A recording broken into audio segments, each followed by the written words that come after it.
So a couple days ago, it was announced that Tyra Banks and Discovery Plus are announcing a new series for the streaming platform that goes down the rabbit hole of child drag queens. And when I say child drag queens, that is pretty much exactly what it sounds like. A show on Discovery Plus is coming out in June entitled Generation Drag is literally a show about child drag queens between the ages of 8 and 18 as they prepare to compete at a child drag queen event in Denver, Colorado. Essentially, the show follows 6 kids who are very much children as they prepare for this event, and they talk about their life, how they got into drag, um, what their quote unquote personas are, things of that nature. There's one kid who calls himself Ophelia Peaches, and his mother was the one that basically created the event after letting her kid hang out with adult drag performers. Who I looked at both of these names, Ginger Douglas and Chad Michaels. Both of these people were like already in their 50s when they started, I guess, grooming this kid. I know that's a odd word, but that's pretty much exactly what happened here. You have another kid called quote unquote Pop Tart, who's a trans teen, and there's a short video clip of this kid, and it's one of the most awkward things you've ever seen in your life. Like, this kid clearly has like severe social issues. It may even be borderline autistic or have some kind of like developmental issues. But they're a drag quit kid, and we're supposed to celebrate that apparently.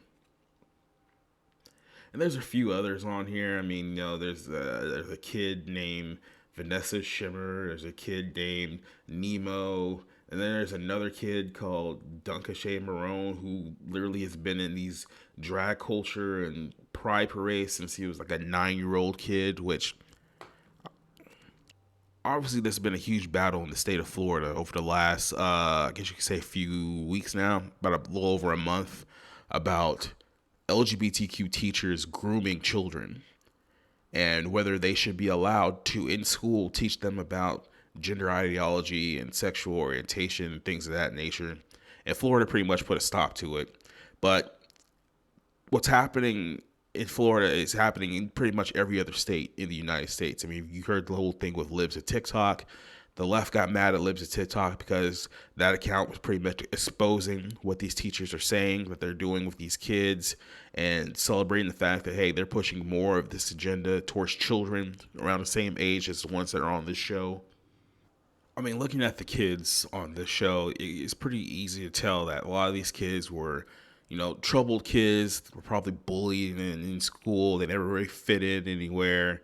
God knows what type of influence that they suffer through in their own households. Because, I mean, when you talk about, kids like this, you always have to question, well, what were the parents' motives? Like, what happened to them growing up? Was there anything that happened in the household that led to this situation? There's a lot of very questionable things like around this.